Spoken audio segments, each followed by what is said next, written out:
Okay. Hi, my name is Angie Chaudroy, and I am here today to show you a few home remedies.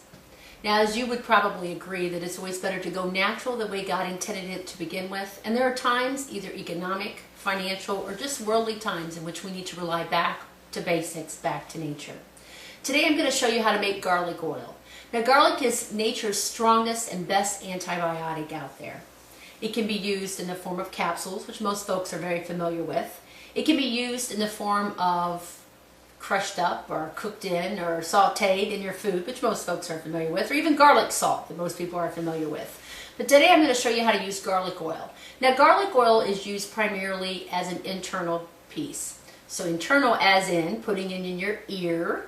Warm garlic oil is essentially and excellent for ear aches or any kind of swollen ear tubes or anything like that. Obviously, you would not want to use anything if you have a perforated eardrum, but for the basic minor situations, garlic oil is essential as far as an antibiotic is concerned. So this is what I'd like to show you. First of all, you need a container to put your garlic oil in. I have a few containers here. One is actually a pint. Here is your jelly jar. Here's actually something you can purchase. We call it a salve container. So when I do my little trainings on salve, we'll be using this container. It's an amber color. You can do it in an amber bottle. This is called a Boston amber bottle if you want a lot. Or you can do it in a dropper formula, which is what we're going to do today. And the dropper formula is just that. It has a dropper lid. And you can get dropper lids for this one as well. Typically, this is about all you need is an ounce, and you make that at a time. If you're making a large quantity, maybe to share with the family, you'd want to use something bigger. But for trading's sakes, this is what I'm going to teach you. The first thing you need is garlic, fresh garlic. I prefer organic, but you can get any kind of garlic you want at this very moment. What I'm really wanting to teach you is how you can take care of your family back to basics. And this entire series is back to basics, on how to use what God has given us for back to basics preparation for your family. I won't say healing because it's against the law, but I will say it's very therapeutic. There you go. In a bottle like this, you're typically going to use anywhere from 2 to 3 cloves, and we're going to use 3 because I want a pretty strong antibiotic solution in my garlic oil. You're going to peel off the outside crust, as I call it, the layer. Now, some people will use, and I'm going to show you how to do both ways, some people will just use the knife in which to smash the garlic to get the juices flowing, and some people will want to use the press. So I'm going to show you both ways to do it.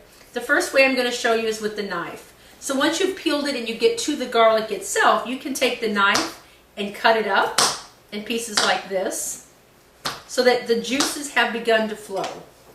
Make it small enough to fit into your hole for your dropper. That's why if you make large batches of this and possibly give it as gifts or just have a lot in storage, because basically garlic pretty much stores indefinitely, within reason, but pretty much indefinitely. Then you're going to want to use something bigger so you can put the big chunks in there. But for this sake, we're using small.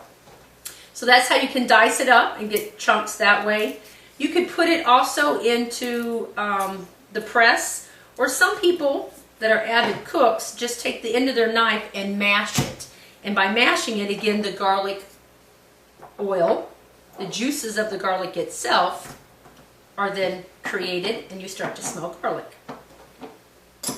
And the third way is in the press. Again, you still want to clean off the outside protective coating, like peeling an onion, same concept, or peeling an apple, for those of you that don't eat the apple skins. And you'll put that into your press. Most press are the same. Mash, and voila, you get pieces of garlic.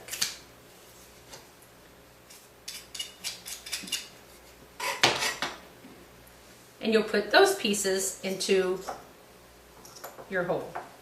Now, this size and the size of my garlic, reality is I could have definitely used either one big one or 2 small ones. But I also wanted to show you the 3 different ways in which you could press the garlic in order to get it inside. You're then going to use olive oil.